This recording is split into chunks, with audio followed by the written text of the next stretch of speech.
धाराशिव जिल्ह्यातल्या भूम तालुक्याने महाप्रलयासारखा विध्वंसक प्रसंग अनुभवलाय। तालुक्यातील तब्बल 170 जनावरं वाहून गेली आहेत, काहींनी तर दावणीला जीव सोडला। तब्बल 370 घरांची पडझड झाली आहे। या सगळ्यामधल्या साडेसांगवी या गावानं सुद्धा हा विध्वंसक प्रसंग अनुभवलाय। 21 सप्टेंबर रोजीची रात्र या गावातल्या काही कुटुंबांवर काळ बनून आली होती। मात्र नागरिकांनी यावेळेला प्रसंगावधान राखलं आणि तात्काळ घरातून ते बाहेर पडले, त्यामुळे त्यांचा जीव वाचला।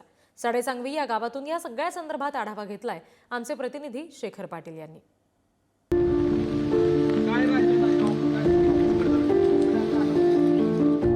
नुकसान झाली, सगळं आमचं फर्निचर गेलं, टीव्ही गेली, कपाट गेली, सगळं काहीच राहिलं नाही। भांडी कुंडी वाहून गेली, सिलेंडर वाहून गेलं, आम्हाला खायला सुद्धा नाही। आम्ही आता दुसऱ्याच्या घरी खातो।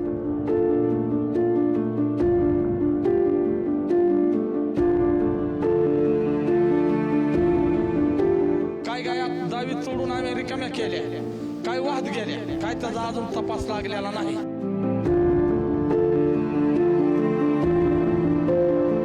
ज्या धान्यामध्ये आता अंकुर देखील फुटायला सुरुवात झालेली आहे। काहीच नाही, पाहुणे रावळे डबे देते तर तेच खातोय आम्ही। जीव बचवण्यासाठी 4-4 2-2 जनावरं धरून बाहेर निघलो छाती इतक्या पाण्यात।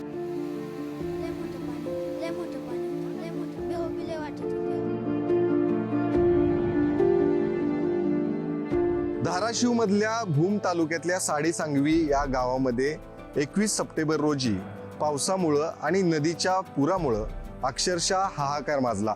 आणि मी त्याच गावातल्या एका वस्तीवरती उभा आहे आणि त्याची काही चित्र सुरुवातीला आपण पहा।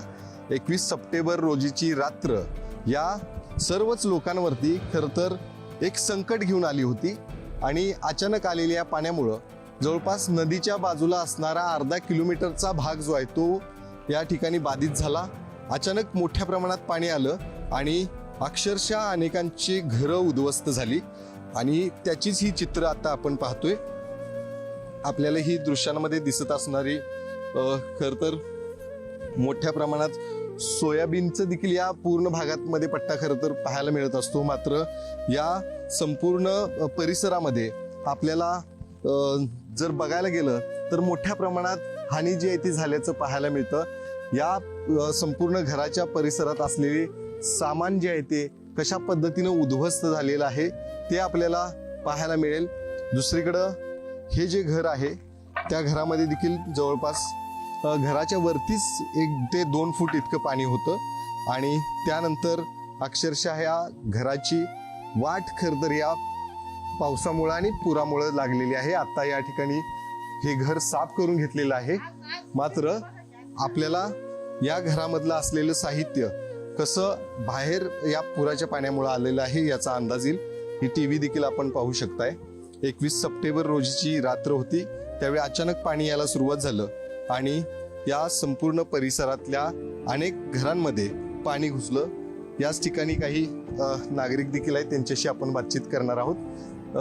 काकी, काय सांगाल त्या दिवशी काय नेमकी किती वाजले होते, काय नेमका त्यावेळी घटनाक्रम होता, तुम्ही कसा स्वतःचा जीव वाचवला? 11 11:30 वाजता पाणी आलं। आम्ही झोपलेलंच होतं, पण आमच्या पुतण्याने येऊन आम्हाला उठवून बाहेर काढून वडून नेलं कमरे इतक्या पाण्यातनं। आम्हाला काहीच सुचलं नाही कुठलं काय करावं म्हणून। 40 पोती खत गेलं, 50 पोती ही गेलं खुराक गायांचं, गाया गेल्या वाहून, काय वाचवल्यात, काय वाहून गेल्या 10-12 गायी, वासरं गेली वाहून, काहीच राहिलं नाही आमच्या घरात। सगळं 3-4 फूट पाणी होतं डोक्या इतकं, आम्हाला इतकं पाणी होतं, त्यातनं वडून काढलंय आमच्या पुतण्याने, म्हणून आम्ही बसलो, नाही तर काहीच नाही। आमचं 2 वर्षाचं एक बाळ होतं, त्याला घेऊन आम्ही साऱ्या रानाने फिरलो। 12 वाजल्यापासून ते आम्ही 4 वाजेपर्यंत दुसऱ्याच्या वस्तीवर जायला फिरलो। आम्ही काहीच नाही, आम्हाला हे झालं। अक्षरशः जीव वाचल्याची भावना, जीव वाचवण्याचेच आम्ही प्रयत्न केलं, तेवढंच आमचा वाचला जीव। पाण्यातनं आम्ही निघालो बाहेर, आम्हाला काहीच काय काय नुकसान, लयच नुकसान झाली। सगळं आमचं फर्निचर गेलं, टीव्ही गेली, कपाट गेली, सगळं काहीच राहिलं नाही। भांडी कुंडी वाहून गेली, सिलेंडर वाहून गेलं, आम्हाला खायला सुद्धा नाही। आम्ही आता दुसऱ्याच्या घरी खातो। 4 दिवस झालं काहीच नाही आम्हाला राहिलेलं। आम्ही असं अंगच्या पांघरून अशी बाजूला निघालो। आम्हाला घालायला कपडे सुद्धा नाहीत राहिलेले, काहीच नाही राहिलं आम्हाला। आम्ही असं निघालो बाजूला। पण आमचा जीव बचलोय, आम्ही त्यालाच हे करतोय. आम्ही चिखलातनं गुडघ्या इतकेला पडलो, आपटलो, लागलं. सुना आमची ऍडमिट आहे भूमला, नातू ऍडमिट आहे भूमला. आता सध्या सुद्धा भूमलाच आहे ती. आम्ही इथं दोघं मायलेकरच आहे. दुसऱ्याच्या वस्तीवर राहिलेल्या गायी नेऊन बांधले ते, काहीच नाही राहिलं. किती गायी होते त्यातले किती गायी? 20 गायी होत्या, त्यातल्या आता 10 राहिल्या त्या. 2 वासरं गायी बाकीच्या गेल्या वाहून. सोडायलाच आलं नाही, इतकं पाणी आलं, कसं सोडायचं गळ्या इतक्या पाण्यातनं. मग लेकन सुनच होती माझी सोडायला, बी दुसरं कोणच नव्हतं ना. मग पुतण्याने आम्हाला बाहेर काढलं आणि त्या दोघांनी गाई सोडल्या. तेवढ्या सोडीस तर जास्तच पाणी आलं, मग आली पळून ती. वरती तिकडं निघालो उमाटाला आम्ही. हा, मग काहीच राहिलं नाही ना आमचं. कधी किलो होतं तिथे? हा, ही मुलगा बी होता ना, छोटा मुलगा बी होता तिथं. सगळेच होते आम्ही. 10-15 जण आम्ही असंच रस्त्याला वरी लागून चिखलातनं निघालो बाजूला. दुसऱ्याच्या वस्तीवर जायला आम्हाला 4 वाजल्या, 12 वाजल्यापासून आम्ही तसल्या चिखलात असल्या पावसातच फिरत होतो आम्ही. ह्याच्यापेक्षा मोठा पाऊस होता, छत्री नाही. काय करायचं आता? मग रडू येतंय, पण काय करता? रडून तरी कुणाला सांगता, कुणाला म्हणता? उगाच मन करून बसायचं आलंय, काय करायचं? असं झालंय ना, आम्हाला काहीच नाही ना राहिलं. असा कधी जाणवं तुम्हाला? कधी कधीच आली नाही वेळ अशी, पण आता वेळ आली असली. आम्ही वाहून गेलो असतो, 4 माणसं, पण ती पुतण्याने तरी उठवलं आम्हाला, जागेलो म्हणून नेहलं वडून त्याने आम्हाला हाताला धरून. आम्हाला जायला सुद्धा रस्ता नव्हता, कुठं का काय सुद्धा नव्हतं. त्याने इतक्या पाण्यातनं नेलं, गळ्या इतक्या वडीत नेलं. आम्ही वाटलं होतं असं मध्ये, पण त्याने तसंच पुढे ओढलं आम्हाला कुठं असं म्हणजे काही समजलंच नाही. सगळ्यांशी देखील बातचीत तुम्ही देखील या. काय किती त्रास त्या दिवशी झाला, त्या दिवशीचा घटनाक्रम सांगा आणि किती भयानक ती त्या दिवशीची परिस्थिती होती. आजीने देखील 11 वाजता पाणी आलं आमच्यापाशी. अचानक पाणी आलं, आम्ही भयभीत झालो. आम्हाला काय समजाना झालं, कुठनं पाणी आलं, काय आलं. मरणाच्या अवस्थेत होतो आम्ही सर. अचानक पाणी आल्यामुळे आमची जनावरं सोडता येईना, माणसं काढता येईना, काय व्हायना. घरावर काय, कुणी पत्र्यावर, छपरावर, स्लॅपवर राहिली, काय लोक लांब जाऊन. कुणी कुणाला काय मिळता काय सुद्धा नव्हता. पूर्ण रात्र गेली. 11 वाजल्या पुन्हा 4 वाजता आम्ही वरी माणसं काढली. काय गाया सोडून नेल्या वरी, काय गाया दावीत सोडून आम्ही रिकाम्या केल्या, काय वाहत गेल्या, काय त्याचा अजून तपास लागलेला नाही. गाई 20 होत्या, त्यातल्या 10 गाई राहिल्या, 10 गाई वाहून गेल्या. शेळ्या होत्या, त्या काही वाहून गेल्या, काय हाती लागलं नाही. माणसं जगवायची का जनावर जगवायची? आम्ही म्हणलं जनावर जरी मिली तरी माणसं जगवा. बारबरला लहान लहान मुलं ही आम्ही ओढून काढली पळून. नदी किती लांब तुमच्यापासून आहे आणि हे घर किती लांब आहेत आणि किती पाणी इथं होतं? नदी आमच्यापासून 200 फूट आहे सर. 200 फुटापासून आम्ही अलीकडे, तरी आमच्या घरामागणं 500 फुटावर म्हणजे अर्धा किलोमीटरवर पाणी वाहत होतं. घर आमची मध्यंती होती. पत्र्यावर बसलोत, स्लॅपवर बसलोत, कुणाला मेळ लागला नाही. इतकी भयानक परिस्थिती की आम्हाला वाटायचं आमचा जीव वाचतोय का आम्ही निघून जातोय. शेवटचा दिवस आहे आमचा सर. काही अनेकांनी तशा भावना व्यक्त केल्या. आजचा हा आमचा शेवटचा दिवस आहे की काय, अशी परिस्थिती झाली होती जी कधीच आजपर्यंत मराठवाड्यातली नाही. काही कळत नव्हतं, कशाचा आवाज येत नव्हता, काय ना भयभीत झालेली होती. काही मुलं पुढे गेलेली होती, काही लोक मागं राहिलेली होती, कुणाला मेळ नव्हता. इतकी भयानक रात्र होती, काळून की रात्र आमच्यावर आलती. आता सकाळी 8 वाजता काय काय तुला दिसलं त्या दिवशी? भीती वाटत होती. काय झालं, कसं वाचवलं? पप्पांनी आम्हाला ओढून काढलं, झोपलेलो होतो तर ओढून काढलं. पुन्हा आम्ही पाण्यात गेलो, आम्ही डुबलेल्या खाल्ल्या. लय मोठं पाणी होतं, बेहोबी लय वाटत होतं. आमच्या गाया बी गेल्या, आमचं सगळंच गेलं. आता आम्ही असं फाटक्या कपड्यावर राहायला.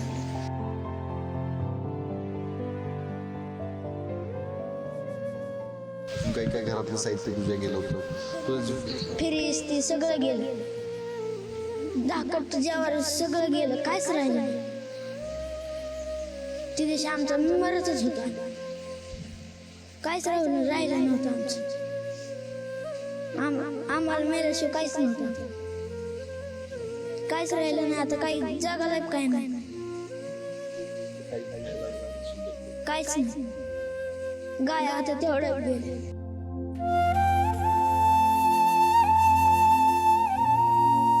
सगळं गेलं. कणग्या पालत्या झाल्या, आमच्या कणग्या वाहून गेल्या, काही राहिलं नाही. तर ही परिस्थिती या गावातल्या लोकांची आहे. मी पुन्हा एकदा या सगळ्या परिसराची दृश्य दाखवतो जेणेकरून आपल्याला या परिस्थितीचा अंदाज येईल. 21 सप्टेंबर रोजीची रात्र आणि त्याच रात्री बाजूला असलेल्या नदीत मोठ्या प्रमाणात प्रवाह सुरू झाला आणि प्रवाह इतका मोठा होता की अचानक जवळपास 500 मीटरपर्यंत हे पाणी गेलं आणि त्यानंतर या घरात असणारे सगळं साहित्य जे आहे ते अस्ताव्यस्त आपल्याला दिसते. एक झाड देखील दिसते आपल्याला, ते झाड देखील पूर्णपणे उन्मळून या ठिकाणी पडलेलं आहे. ही परिस्थिती त्या ठिकाणी आहे. घरातलं धान्य आपल्याला हे विखरून पडलेलं दिसतंय, ज्या धान्यामध्ये आता अंकुर देखील फुटायला सुरुवात झालेली आहे. इतक्या मोठ्या प्रमाणात या ठिकाणी नासधूस झालेली आहे. घराची अक्षरशः वाट लागलेली आहे या पूर्णपणे मोठ्या पावसामुळं, मोठ्या प्रवाहामुळं. आपण जर बघितलं तर ही दृश्य याच गावातील आहेत, ज्या ठिकाणी 11 सप्टेंबर रोजी गावकऱ्यांनी अक्षरशः मरणाच्या दारातून येण्याचा अनुभव जे आहे ते घेतलेला आहे. आपण जर बघितलं या पूर्ण परिसरात 20 गायी त्यांनी बांधल्या होत्या आणि त्या 20 गायांपैकी 10 गायी कशाबशा त्यांनी सोडल्या. सुरुवातीला आपला जीव महत्वाचा या सगळ्यांना वाटला, त्यामुळं सुरुवातीला आपण सुरक्षित ठिकाणी जावं असा निर्णय या सगळ्या घरातल्या लोकांनी घेतला आणि नंतर जेवढे शक्य होईल तेवढ्या गायींना सोडण्याचा प्रयत्न केला आणि त्यामध्ये 10 गायांचा मृत्यू झाला आणि 10 गायी अजूनही त्या ठिकाणी यांना सापडलेल्या नाहीत, त्या वाहूनही गेलेल्या आहेत. इतकं मोठ्या प्रमाणात नुकसान जे आहे ते झालेलं आहे. बाजूला देखील आपण दृश्य जर बघितली तर संपूर्ण परिसरात चिखलाचं साम्राज्य आहे. समोरच एक नदी वाहते आणि त्याच नदीची ही भीषण रात्र खरं तर म्हणावी लागेल, ज्यामुळे हे सगळं नुकसान सहन करावं लागलेलं आहे. याच तालुक्यातल्या अनेक भागामध्ये अशा पद्धतीची परिस्थिती निर्माण झाली होती. नदी काठी असणाऱ्या अनेक घरांना याचा फटका बसलेला आहे. मी सध्या ज्या ठिकाणी आहे त्या ठिकाणी देखील जवळपास 40 लोक राहत होते आणि त्यांना या सगळ्याचा फटका बसलेला आहे. यामध्ये सुदैवानं या सगळ्यांचा जीव वाचला, मात्र त्यांची जनावरं जी आहेत त्यांना मुकावं लागलेलं आहे. प्रशासनातल्या अनेक नेत्यांनी या ठिकाणी येऊन भेट दिलेली आहे. या सगळ्यांकडून आता कशा पद्धतीने या सर्वांना मदत होणार आहे. खर तर अनेक पंचनामे करण्याच्या सूचना दिल्या असल्या तरी अशा घटना ज्या आहेत त्या डोळ्याला दिसणाऱ्या घटना आहेत. त्यावेळी कुठल्याही पंचनाम्याची वाट न बघता या सगळ्यांना तात्काळ निधी, तात्काळ मदत देणं गरजेचं आहे. त्यामुळं प्रशासन एकीकडे मदत करेलच, मात्र पुढारी न्यूजच्या माध्यमातून देखील आम्ही सर्वच महाराष्ट्रातल्या नागरिकांना आवाहन करेल की अशा लोकांना आता हात देऊन त्यांना पुन्हा एकदा उभं करण्याची गरज आहे. त्यामुळं जास्तीत जास्त मदत जी आहे ती अशा गावांमध्ये येऊन तुम्ही देणं गरजेचं आहे. भूम तालुक्यातल्या साडे सांगवी या गावामध्ये जो महाप्रलय ज्या दिवशी अनुभवला अनेक नागरिकांनी, त्यापैकीच माझ्या मागे असणाऱ्या या कुटुंबातल्या काही लोकांना देखील तो अनुभवला. ज्या ठिकाणी त्या 2 महिला आणि पुरुष आता उभारलेले आपल्याला दिसत आहेत त्या ठिकाणी जवळपास 20 जनावरं दावणीला बांधली होते. त्यातील 11 जनावरं जी आहेत ती पूर्णपणे या पावसामध्ये वाहून गेलेले आहेत आणि आता तीच खंत व्यक्त करत त्या दिवशीचा प्रसंग सांगण्यासाठी खरं तर ते आपल्यासोबत इथं आहेत. आता या ठिकाणी जवळपास 9 जनावरांना वाचवण्यामध्ये त्यांना यश आलं, मात्र दुर्दैवाने 11 जनावरं या सगळ्यामध्ये वाहून गेली. हे किती मोठ्या प्रमाणात प्रवाह होता त्याचं एक दृश्य बाजूला मी दाखवेन. कडबा कुट्टीचं एक मशीन आहे, ते पूर्णपणे इतकं वजनदार असून देखील त्या ठिकाणी पटल्याचं आपल्याला दिसतंय. बाजूलाच अनेक मलबा असू दे किंवा कडबाच्या गंजी असू देत त्या वाहून या ठिकाणी आलेल्या आहेत. मोठ्या प्रमाणात नुकसान झालेलं आहे. बाजूलाच आपण बघितले तर या पत्र्याचं शेड देखील पूर्णपणे कोसळून पडलेलं आहे. इतक्या मोठ्या प्रमाणात पावसाचा प्रवाह या ठिकाणी होता, पाण्याचा प्रवाह होता आणि म्हणूनच या सगळ्या संकटाला या सगळ्यांना सामोरं जाण्याची वेळ आली. यांच्याच प्रतिक्रिया आपण आता जाणून घेणार आहोत. काय सांगाल, तुमचं नाव सांगा सुरुवातीला आणि काय त्या दिवशी अनुभवलं, किती भयानक होतं? चित्रा दत्ता डोंबळे. लय पुराचं पाणी आलं होतं. आम्ही म्हणजे एवढ्या पाण्यातून बाहेर निघलो, कमरे इतक्या पाण्यातून बाहेर निघलो होतं. फक्त जीव वाचवले, जनावर बिनावर काही विचार केला नाही. वाहून गेले सगळे, शाळा ते सगळं वाहून गेलं, काहीच राहिलं नाही. सगळं घरातलं धान्य ते भिजलं, सगळं किराणा सामान काहीच राहिलेलं नाही. कपडे हे सगळं वाहून गेलं, गॅस सिलेंडर सगळं वाहून गेलं, काहीच राहिलेलं नाही. काहीच नाही. पाहुणे रावळे डबे देते तर तेच खातोय आम्ही, काहीच नाही राहिलं. हे तर थांबत पण नाही. रात्रीच्याला भीती मनात बसली, बाहेर जातो कुठं पण झोपायला, दुसऱ्या वस्तीवरही जातोय, काही नाही राहिलेलं. अंगावर कपडे होते तेवढे बरोबर बाहेर निघलो. किती भयानक होती त्या दिवशीची रात्र आणि किती भयानक होती. आणि रात्रीच्या 2 वाजता पाणी आलं त्यामुळं काही म्हणजे हीच नाही. तेवढ्या अंधारात बाहेर निघलो. फक्त स्वतःचा जीव वाचवला, दुसरं काहीच नाही. दुसरं कशाचाच विचार नाही केला. जनावरे आपली येत बघायला मिळायची ती आता नाही. कुठेही सगळं वाहून गेलं, काहीच राहिलं नाही. गहू ज्वारी काही राहिलं नाही. त्या कुठे पण राहिलं नाही. इथं दारात मांडलेल्या होत्या, सगळं वाहून गेलं. काहीच नाही. काय मदतीची अपेक्षा? काय मदत करतील ते करतील. करायला पाहिजे मदत. हो, करायला पाहिजे. सगळीच मदत करायला पाहिजे, कारण आता आर्थिक मदतीची गरजच आहे. हो, करायला पाहिजे. सगळ्यांनी विचार, शासनाने विचार करायला पाहिजे. तुमची काय आता नुकसान या ठिकाणी झाली? आमची बी सगळीच नुकसान झाली. जनावर ही सगळी गेली. शेरडा, कोंबड्याची जाळी तिकडे जाऊन पडली. शेरडा वीज गेल्या, गाया गेल्या, बैलाला जखम लागल्या तर इथं पवत होती पाण्यात. सगळी आमची बी नुकसानकी झाली. घरात पाणी शिरलं. समजा कपडे ही लता भिजला, घालाय कपडे नाहीत, काय नाही. गॅस सिलेंडर समजा आमचं बी ही झालं. किती त्रास होते. आमचे आल्यावर आम्हाला पोटात भडभड करू लागलं, रडू येऊ लागलं. आम्ही इतका जीव वाचवला म्हणून. रात्र कधीच आठवू वाटत नाही.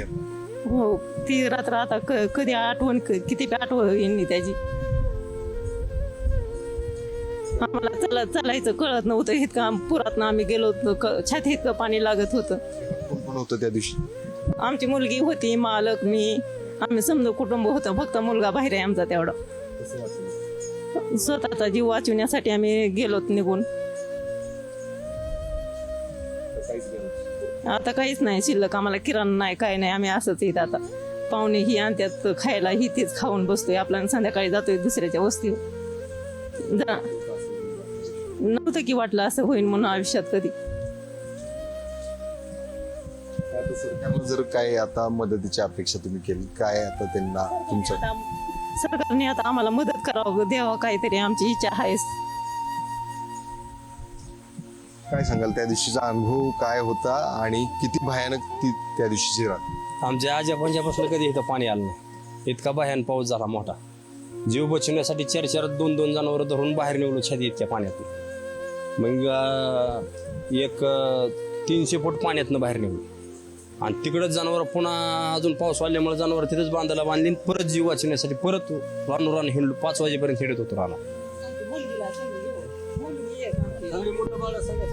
समधी मुलगी घेऊन आम्ही समजा रात्ररात हिंडलो होतो. समजा रानाने पांघराय नाही, काय नाही. असं तर अंगच्या कपड्याशी बाहेर निघालो जीव वाचवण्यासाठी. असं वाटलंच नाही की आमच्या घरात इतका पूर येईन म्हणून. कधीच वाटलं नव्हतं. हा, त्रास होते ते आठवल्यावर. मुख्यमंत्र्यांनी इकडे पाहावा, सगळ्यांनी येऊन भेटी दिल्या, सगळ्या अधिकाऱ्यांना परवानग्या द्यावा, पंचनामा करावा. आम्हाला कागदासाठी पळवापळवी करतात. अति बेजार होऊ नाही. त्यानंतर भेट देऊन गेल्यानंतर पंचनामे अजून नाही झाले. पंचनामे डायरेक्ट आम्हाला सांगतात हे आणून तुम्ही कागद हे आणा, ती आणा, ती नाही. एका कागदासाठी 3-3 हेल्पट करावं लागले. नेते येऊन गेली. इथं मुख्यमंत्री गेले, उपमुख्यमंत्री येऊन गेले, पाणी करून गेले. पंचनामे आम्हाला तिथं आणून द्या म्हणतात कागद. या कागदाला 3-3 बार जावं लागतं. आम्हाला लिहिता येत नाही, वाचता येत नाही. त्याच्यामुळे अडचण आमची वाढते, आर्थिक हानी व्हायला लागली. 2 आम्ही या घटनास्थळी येऊन करणं गरजेचं आहे. घटनास्थळीपर्यंत पोहोचणार ना. सगळ्यांना जाऊन तिथं आम्हालाच कागद घेऊन जावं लागतंय. सगळी एका फॉर्मला डबल आधार कार्ड, डबल पासबुक, डबल त्याची झेरॉक्स, डबल पडझडीचा वेगळाच फॉर्म, जनावराचा वेगळाच, मयतचा वेगळाच. भरपूर त्रास व्हायला लागला त्याचा. त्याच्याकडे शासनाने त्याला काहीतरी म्हणजे त्याच्यासाठीच काहीतरी काढावं की एका कागदावर सारं व्हावा. नाहीतर मग द्यायचं आणि इतकी बेजारी करायची. आज असल्या पावसात आम्ही फिरतोय कागद घेऊन. द्यायचंय तर मग एकाच कागद. एकीकडे घर सावरायचं आपल्याला सगळ्यांना टेन्शन आहे आणि दुसरीकडे मात्र हे शासनाने मदतीसाठी एवढ्या एरजाऱ्या माराव्या लागतात असं सांगताय. किती त्रास होय? किती त्रास होते. हो, तसंच आहे ना सगळ्यांना. आमची तर गाडी एकीत होती, त्या गाडीला 25-30 हजार खर्च आला. पाण्यात गाडी होती, ट्रॅक्टर होता पाण्यात, त्याला पण तेवढाच खर्च आला. आणि तरी शासन एवढं हेल्पट घालायला होते म्हणल्यावर मग ती मदत करण्यात उपयोग काय? द्यावं ना काहीतरी. द्यायचंय तर ती एवढं हेल्पट घालू देऊ नाही तर करायला पाहिजे मदत विचार करून. भयानक आहे. एकीकडं मुख्यमंत्री उपमुख्यमंत्री येऊन गेलेल्या ज्या ठिकाणावरती तिथंच मी उभा आहे. इथले नागरिक सांगतायत की पंचनाम्यासाठी या ठिकाणी येऊन जे काही कागदपत्रांची पूर्तता करायची असेल तर ती तात्काळ त्यांच्याकडूनच त्या सध्या तरी व्हावी. आधी आता आम्ही या संकटातून कशाबसं बाहेर येण्याचा प्रयत्न करतोय, स्वतःला सावरतोय. आम्ही सगळ्यांनीच 21 सप्टेंबर रोजी स्वतःचा जीव वाचवला होता. तो क्षण आठवून देखील अजूनही अंगावरती काटा येतो.